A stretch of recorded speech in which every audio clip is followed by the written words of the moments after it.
Bien, hermanos, así como estamos, vamos a leer juntos la escritura, segunda a Timoteo, capítulo 2, versículo 15.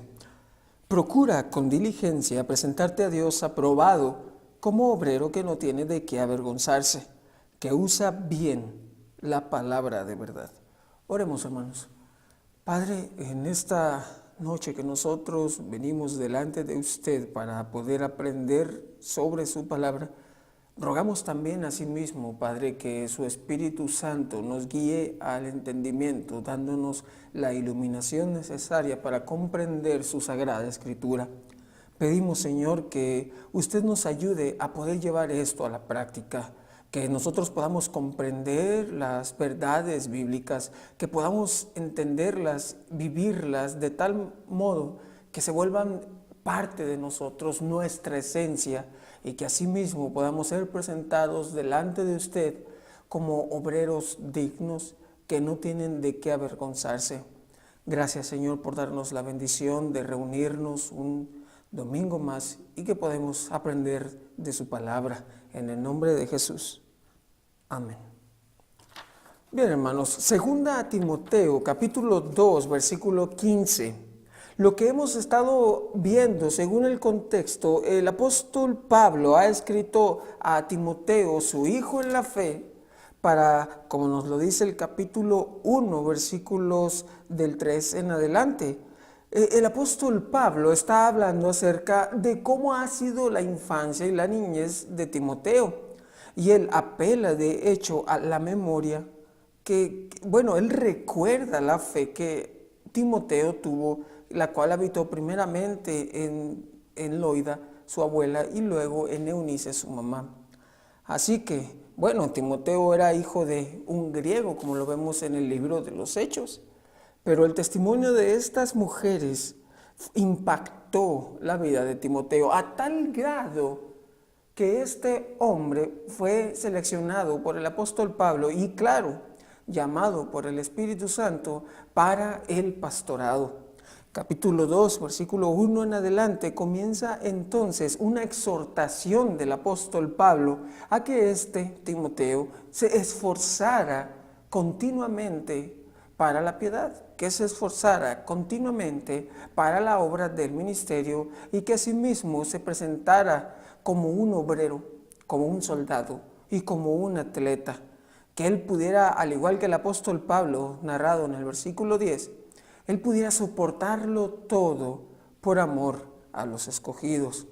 Entonces llegamos al versículo 14, recuérdales esto, exhortándoles delante del Señor a que no contiendan sobre palabras, lo cual para nada aprovecha, sino que es para perdición de los oyentes.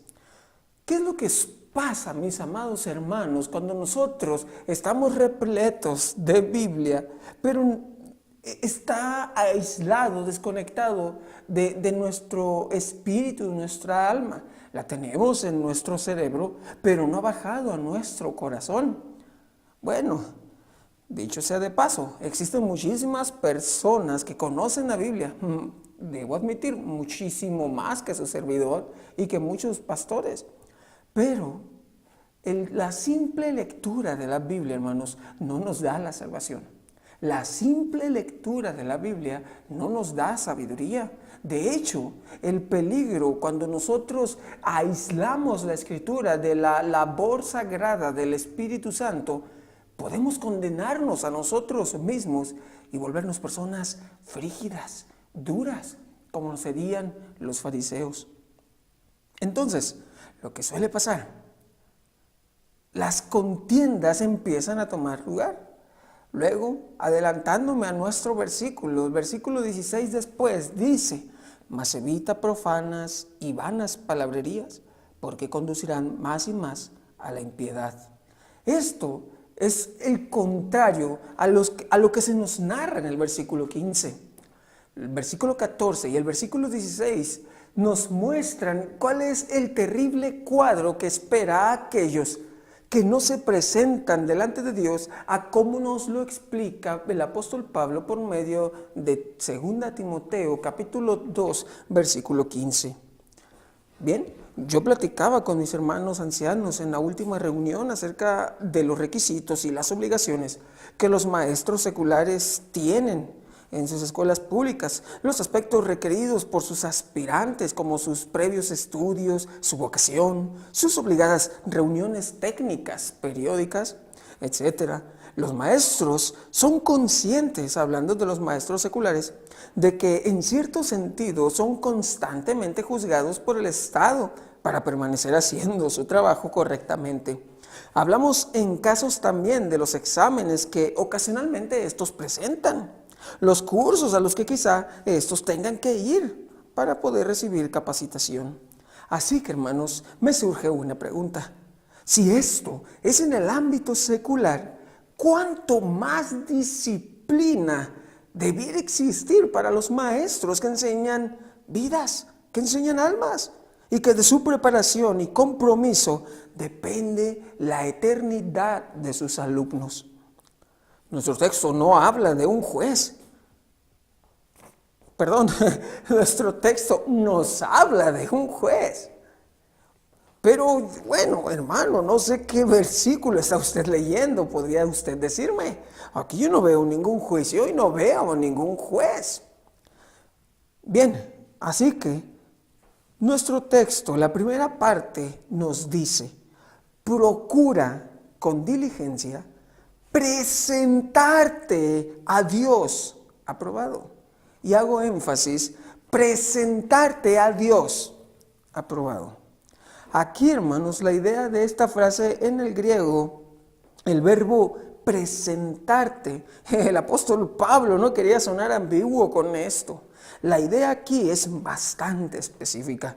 Las veces que el Nuevo Testamento usa este verbo, como en Hechos 27:24, Romanos 14:10, suele traducirlo como comparecer, que es el caso de Romanos. Todos compareceremos ante el tribunal de Cristo. Lo cual, hermanos, indica que no se trata simplemente de asistir a un evento, haciendo acto de presencia, sino de presentarse en un juzgado delante del tribunal de un juez. ¿Sabe por qué se le llama juez al juez? Bueno, la Real Academia Española traduce que el juez es la persona que tiene autoridad y potestad para juzgar y sentenciar.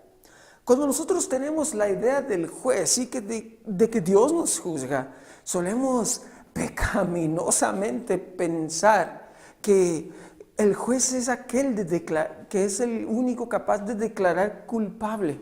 Pero olvidamos, hermanos, que es también capaz de declarar inocente. Así que, hermanos, quiero que piensen esto.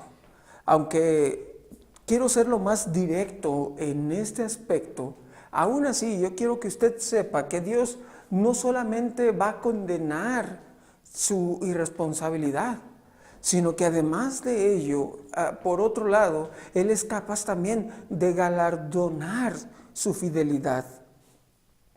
Santiago 3:1 nos advierte en cuanto a esto. Hermanos míos, no os hagáis maestros muchos de vosotros, sabiendo que recibiremos mayor condenación. El título entonces para esta predicación reside aquí. Este es el pensamiento que le ha dado título a esta predicación, la cual se llama Dios juzga a sus obreros. Dios juzga a sus obreros. Estaremos viendo 4 puntos principales en este versículo 15. Un obrero dispuesto. ¿Qué es lo que Dios espera de sus obreros? Si Dios juzga a sus obreros, responderemos a la pregunta, ¿qué espera Dios de sus obreros? Punto número 1, repito, un obrero dispuesto. 2, un obrero aprobado. 3, un obrero perfecto. Y 4, un obrero eficiente. Así que, hermanos, punto número 1, un obrero dispuesto. Nuestro texto dice, procura con diligencia presentarte a Dios aprobado. Repito, procura con diligencia. Esto, procura con diligencia, es una sola palabra en el griego, un solo verbo que literalmente podría ser traducido como usa velocidad. Usa velocidad sobre ti mismo. Esto es hacer todo lo posible por, o sea, esmerarse. Se usa en la despedida del apóstol Pablo en la carta a Tito 3:12, cuando él dice, cuando envíe a ti Artemas o a Tíquico, apresúrate a venir a mí en Nicópolis. ¿Cuál es la idea en todo esto, hermanos? Bueno, el primer punto, ese nombre nos lo dice, la disponibilidad de horarios. Mis hermanos, ustedes van a las maquilas y nadie llega a una maquiladora y dice, oye, yo estoy interesado en trabajar aquí, ¿verdad? Creo que la paga no es tan mala. Así que, pero bueno, a mí me gusta levantarme a las 12 de mediodía y con alarma, así que, ¿qué te parece si en lugar de entrar a las 6:40 de la mañana, no entro mejor a la 1 para llegar directo a la hora de la comida y ya después haber comido, trabajo, todo lo demás? Y por favor, si puedo salir a las 4 de la tarde, estaría muy bien. Por supuesto que no, ¿verdad? No es ese pensamiento. ¿Qué es lo que piden en esos trabajos, hermanos? Disponibilidad de horario. La razón por la cual muchas veces no los veo. Así que un obrero dispuesto es aquel que da la prioridad a quien que lo tomó por obrero. Nosotros, hermanos, debemos estar siempre prestos, siempre a la orden, para leer la Escritura, para enseñar la Escritura, para aprender sobre la Escritura. Otras traducciones, la palabra de Dios para todos y la Nueva Versión Internacional traducen aquí, esfuérzate por presentarte aprobado ante Dios. La Dios habla hoy, Biblia lenguaje sencillo, y la traducción lenguaje actual traducen, haz todo lo posible por presentarte delante de Dios. Esto, hermanos, implica un carácter urgente y obligatorio. No podemos venir delante de Dios solo los domingos. No podemos venir delante de Dios domingos y miércoles. Mucho menos, no podemos venir delante de Dios pretendiendo ser más espirituales miércoles, viernes y domingos. Es necesario, hermanos, que siempre estemos a la orden de nuestro Señor. ¿Quiere escuchar una orden de Dios? Esté dispuesto todo momento a leer la Escritura. Bueno, no podemos escuchar la voz audible de Él, ¿verdad? Aunque John Piper dice, ¿alguien quiere escuchar la voz audible de Dios? Lea la Biblia en voz alta. Actualmente nosotros lo que hemos hecho con esto de haz todo lo posible por, hemos rebajado el término, hemos hecho un mexicanismo en todo esto, hermanos, y ha sido a tal grado la menospreciación de este término, de tal modo que en lugar de proyectar compromiso, proyecta más bien inseguridad. Ocasionalmente, si veo a alguno de ustedes que no se ha congregado y que le pregunto, me contestan, haré todo lo posible por ir el otro domingo. O, peor aún, si Dios quiere, voy a ir. Oye, Dios sí quiere. La pregunta aquí es, ¿tú quieres? Debes hacerlo. Dios sí quiere, hermanos. Solo que mezclamos la soberanía de Dios y la irresponsabilidad del hombre. Así que estar disponible implica, Señor, ¿de cuándo? Yo estoy dispuesto. Bueno, a algunos de nosotros no podemos obedecer a nuestro patrón si no estamos frente a nuestro patrón. No podemos si no estamos en el trabajo. Necesitamos leer la Escritura, orar para que el Espíritu nos dé la iluminación necesaria para comprenderla cada día de nuestra vida. Bien, punto número 2. Bueno, hermanos, Dios juzga a sus obreros. Punto 2. Un obrero aprobado. Nuestro texto continúa. Procura con diligencia presentarte a Dios aprobado. Aprobado. Del griego dokimon, relativo a lo que es aprobado mediante un examen. Usado también en Santiago 1:12, cuando se nos dice, bienaventurado el varón que soporta la tentación, porque cuando haya resistido, esa es la palabra dokimon, cuando haya resistido, es decir, cuando haya sido aprobado, cuando haya resistido la prueba, recibirá la corona de vida. No miremos la aprobación de Dios como nuestro sacrificio, sino como la recompensa del Señor. Así que, de hecho, hermanos, la Septuaginta, que es la traducción, ya saben, del Antiguo Testamento hebreo al lenguaje griego, traduce Génesis 23, cuando Abraham compra una heredad ahí, la cueva para enterrar a su esposa. Se nos menciona 400 ciclos de plata de buena ley entre mercaderes. De buena ley. ¿Qué significa que los ciclos de plata eran de buena ley?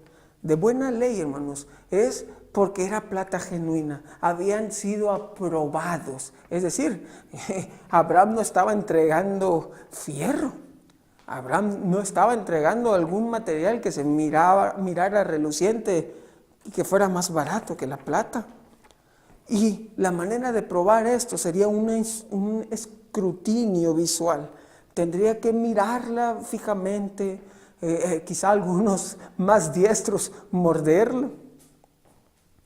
Así que, hermanos, no nos aprobamos nosotros mismos. El Señor es quien nos puede aprobar. Y esto ocurre cuando pasamos por la prueba. Es decir, cuando damos prioridad a lo espiritual y ponemos en práctica lo que enseñamos. No se trata simplemente de leer o de orar y decir, leí un capítulo, Señor, he cumplido contigo.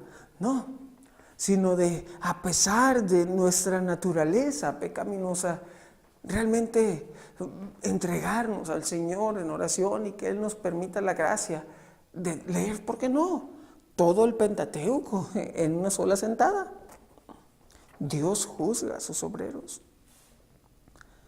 Número 3, un obrero perfecto. Nuestro texto sigue diciendo, procura con diligencia presentarte a Dios aprobado como obrero que no tiene de qué avergonzarse. ¿Sabe usted a quién se le llama obrero? Claro, a Timoteo, pero también a nosotros. Podemos ser obreros aprobados o podemos ser obreros desaprobados. Y se le dice obrero, hermanos, al que hace obras, al que trabaja. Al igual que en el griego, nuestro sustantivo obrero proviene de las obras, es decir, el que hace obras. Y delante de Dios, todas nuestras obras serán juzgadas. ¿Cuánto más como maestros y ejemplos de su grey?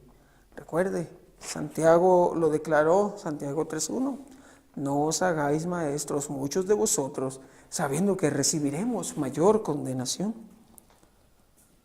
Bien, hermanos, así que si somos ejemplo de la grey, si hemos aceptado o tomado el rol de maestros, debemos tener en cuenta que nosotros enseñamos la palabra, pero asimismo los primeros que reciben la palabra somos nosotros, y por lo tanto no predicamos con nuestra boca simplemente, sino con nuestro ejemplo.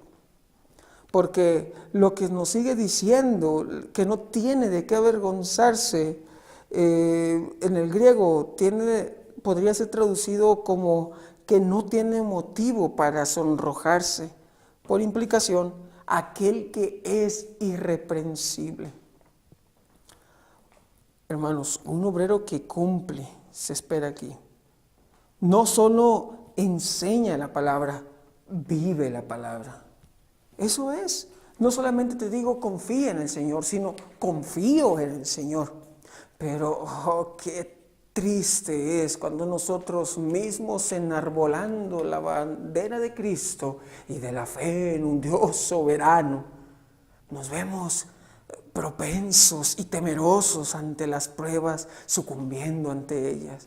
No, hermanos, no debemos sonrojarnos delante de Dios, debemos esforzarnos por presentarnos delante de Él como hombres y mujeres que cumplen su ley, que obedecen su palabra. Hablando de aquel día en el cual Dios juzgará a todos los hombres por sus obras, piense en cuál será su sentir cuando sus obras sean expuestas delante de todos. En esa, la pantalla gigante, más gigantesca de toda la historia. Y va a ver, el hermano Juan Carlos va a ver las obras del hermano José. Hermano José y hermano Juan Carlos verán las obras de hermano Manuel.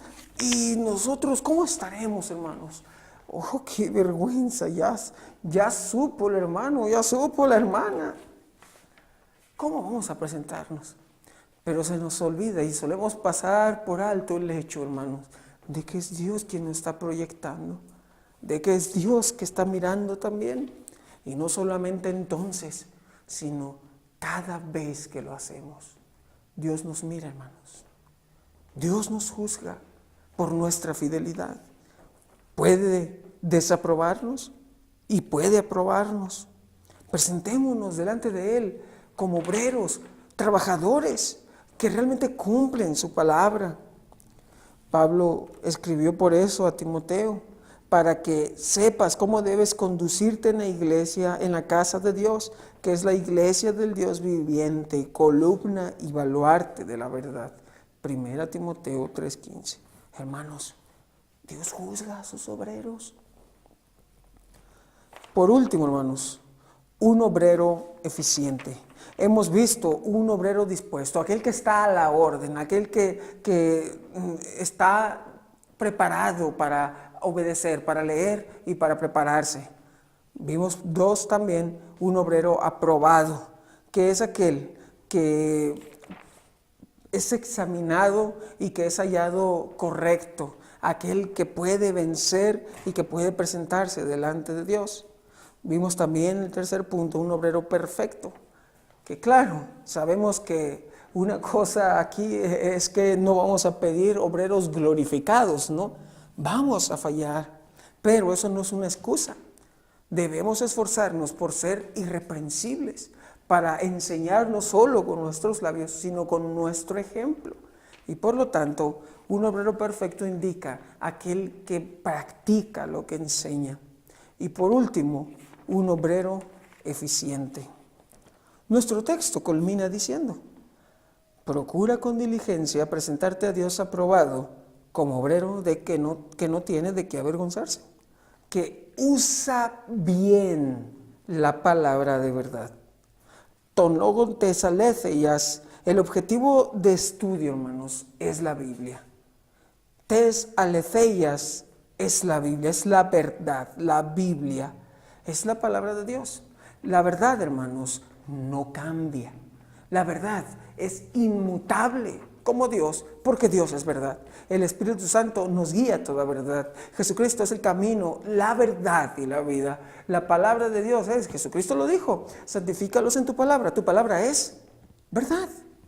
Así que, hermanos, para que nosotros podamos primeramente usarla, debemos saber y entender que es la Biblia nuestro único objeto de estudio.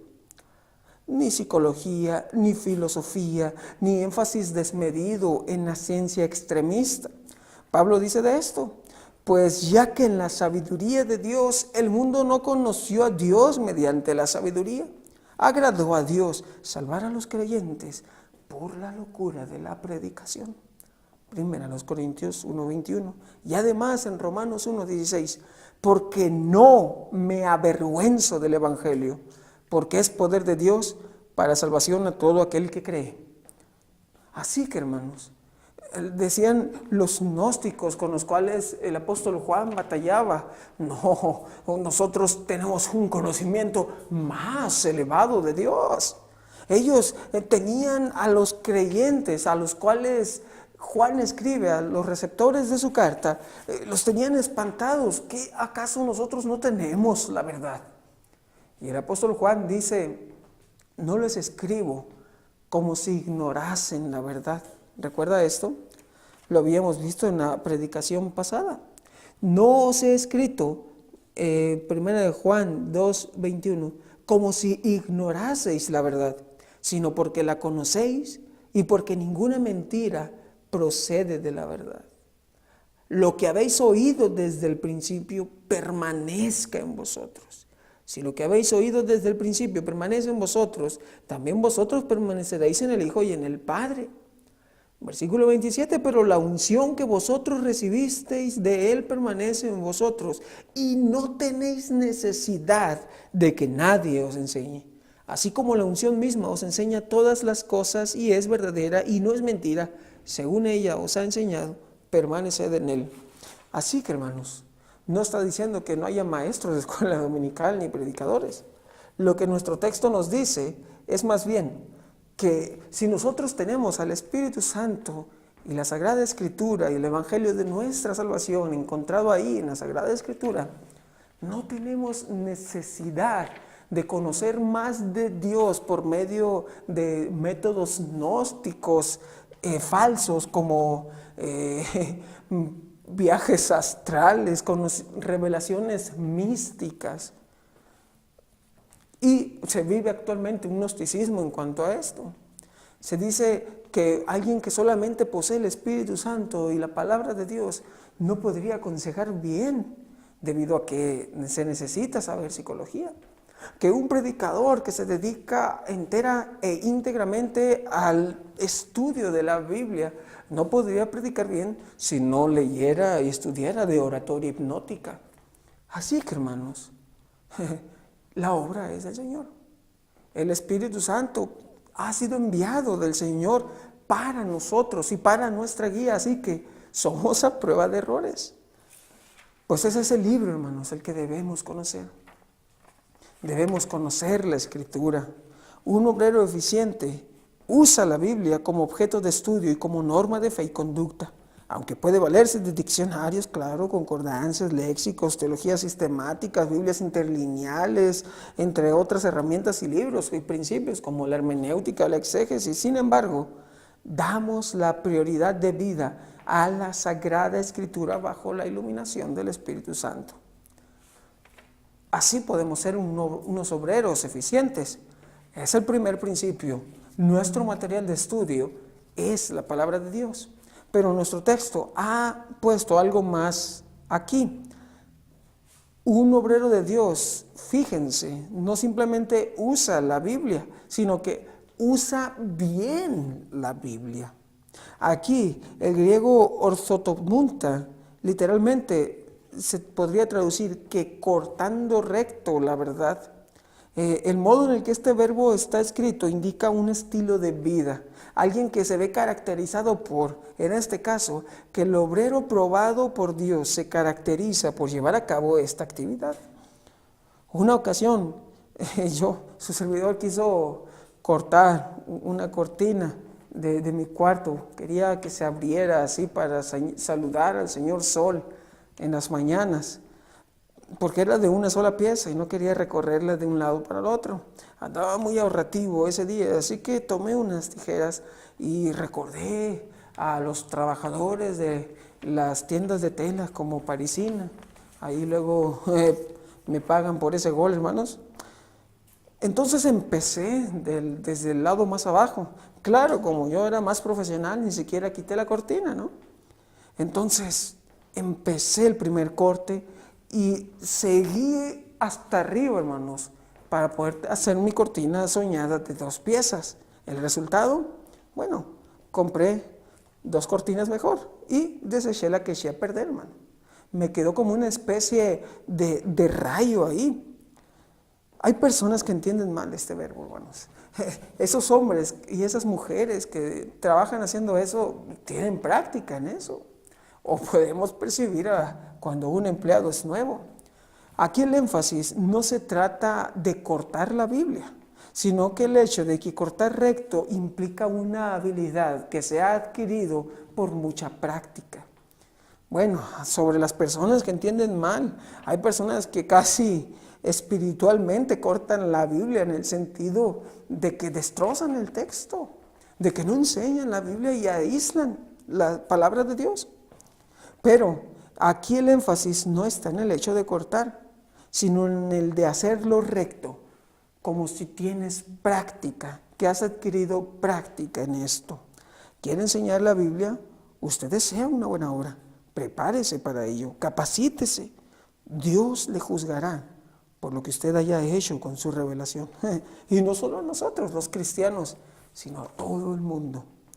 Presentémonos delante de Dios como obreros aprobados, que no tienen de qué avergonzarse, que usan bien la palabra de verdad. Oremos.